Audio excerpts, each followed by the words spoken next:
ధన్యవాదాలు అధ్యక్ష. గత ప్రభుత్వంలో జరిగిన అతిపెద్ద స్కామ్ అధ్యక్ష ఈరోజు ప్రభుత్వ భూముల కబ్జా.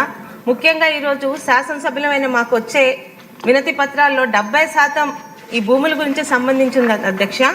అలాగే జగన్ రెడ్డి హయాంలో పెద్ద ఎత్తున భూ కబ్జాలు, భూ రికార్డుల యజమానుల పేర్లు తారుమారవడం, వీటన్నిటిని గమనించి మన కూటమి ప్రభుత్వం రాగానే ఈ భూ సమస్యల పరిష్కారం దిశగా దృష్టి సారించి రెవెన్యూ సదులకు నాంది పలికింది అధ్యక్ష.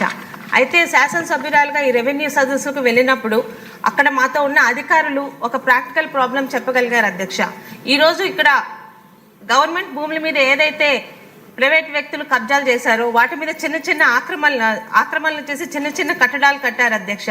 వాటికి మనం వాళ్ళకి నోటీస్ ఇవ్వకుండా వాళ్ళని రిమూవ్ చేయలేము అధ్యక్ష. నోటీస్ ఇచ్చినప్పుడు వాళ్ళు డైరెక్ట్గా కోర్టుకు వెళ్ళి కోర్టు దగ్గర నుంచి స్టే తెచ్చుకుంటున్నారు అధ్యక్ష. ఈ విధంగా స్టేలు ఇవ్వడం వల్ల అధికారులు మారిపోతున్నారు కానీ ఆ స్టేలు మళ్ళీ నార్మల్సీకి రావట్లేదు అధ్యక్ష.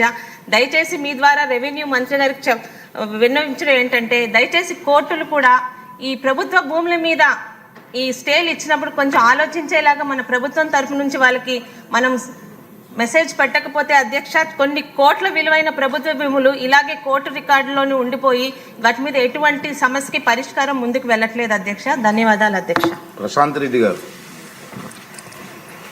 మినిస్టర్ గారు.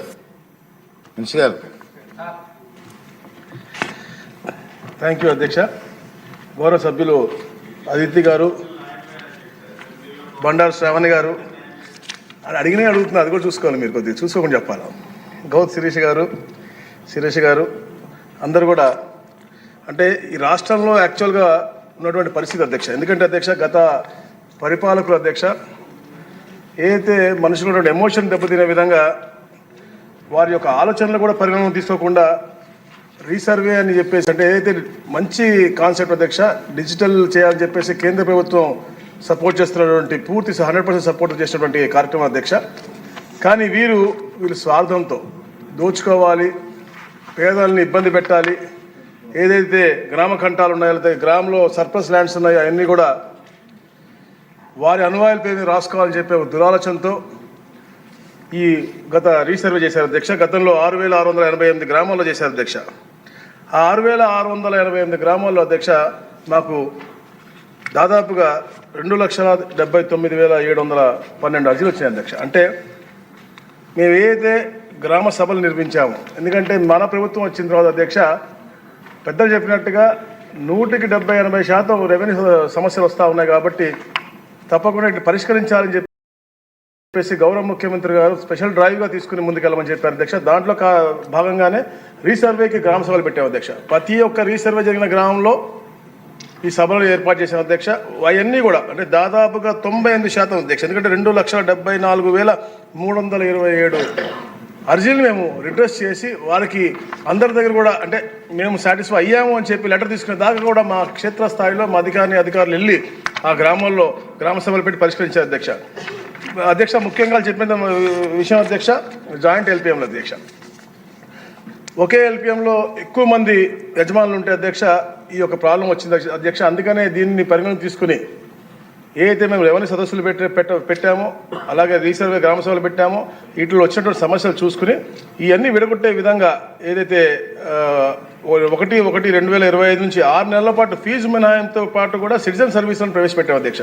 దాంట్లో కూడా మేము చెప్పినట్టుగా 85,571 దరఖాస్తులు వస్తే అధ్యక్ష 69 సాల్వ్ చేసిన పరిస్థితి అధ్యక్ష. ఒక యూనిక్ నంబర్ ఉంటుంది అధ్యక్ష, 14 అంకెల యూనిక్ ల్యాండ్ ఐడెంటిఫికేషన్ నంబర్ అని. అది కూడా ఎందుకంటే చాలా పారదర్శకంగా చేయాలి, రైతులకు ఇబ్బంది ఉండకూడదని చెప్పేసి గౌరవ ముఖ్యమంత్రి గారు పదే చెప్తా ఉన్నారు. కాబట్టి మేము ఏదైతే 21 లక్షల అకౌంట్స్ కొత్త పాస్బుక్లు ఇస్తానో దాంట్లో కూడా ఈ యొక్క యూనిక్ పాస్వర్డ్ నంబర్ పెట్టి మ్యాప్ కూడా అంటే ఈ దేశంలో ఏ రాష్ట్రంలో లేని విధంగా పూర్తి మ్యాప్ కూడా వచ్చే విధంగా బౌండరీస్ మొత్తం అంతా వచ్చే విధంగా పెట్టి క్యూఆర్ కోడ్ పెట్టి అధ్యక్ష, ఎక్కడైనా జీపీఎస్ సిస్టమ్ ఏదైనా రైతు ఆ క్యూఆర్ కోడ్ తీసుకుని డైరెక్ట్గా తన భూమికి వెళ్ళే విధంగా కూడా దాన్ని కూడా ఇంటిగ్రేట్ చేసి ఇస్తా ఉన్నాం అధ్యక్ష. తప్పకుండా అధ్యక్ష, ఎందుకంటే ఇప్పుడు కొత్తగా నూతనంగా అధ్యక్ష ఒక చిన్న బ్లాకులు చేసి అధ్యక్ష 250 ఎకరాలు మించకుండా ఒక బ్లాక్ చేసి రోజుకి 20 ఎకరాలు మాత్రమే సర్వే చేసే విధంగా రీసర్వే ఇప్పుడు కార్యక్రమాలు చేస్తా ఉన్నాం అధ్యక్ష. మన జనవరి 20 నుంచి చాలా పారదర్శకంగా విఆర్ఓలు, సర్వేయర్లు, ఆర్డీఓ కంపల్సరీ వెళ్ళే విధంగా, అలాగే జాయింట్ కలెక్టర్లు ఆకస్మిక తనిఖీ చేసే విధంగా కూడా ఈ యొక్క కార్యక్రమం చేస్తా ఉన్నాం. చాలా పారదర్శక జరుగుతుంది. మన ఎమ్మెల్యేలు కూడా పూర్తిగా పాలు పంచుకుంటే వాళ్ళకు కూడా ఏదైనా కంప్లైంట్స్ ఉంటే తెలుస్తున్నారు అధ్యక్ష. ఎందుకంటే ఒక వాట్సాప్ గ్రూప్ కూడా క్రియేట్ చేసి పక్కన చుట్టుపక్కల ఉన్న ప్రతి ఒక్క రైతుకు కూడా మెసేజ్ వెళ్ళే ద్వారా వాళ్ళకి ఫోన్ చేస్తున్నారు, లేకపోతే వీడియో మెసేజ్ పెడుతున్నారు, ఆడియో మెసేజ్ పెడుతున్నారు, అన్ని రకాలుగా అన్ని చేసి వాళ్ళకి చూపించి వాళ్ళ ఊళ్ళో లేకపోతే కూడా వీడియో కాల్ కూడా చేసి బౌండరీస్ చూపించే విధంగా కూడా ఈ కార్యక్రమం చేస్తా ఉన్నారు. చాలా పారదర్శకం చేస్తా ఉన్నారు.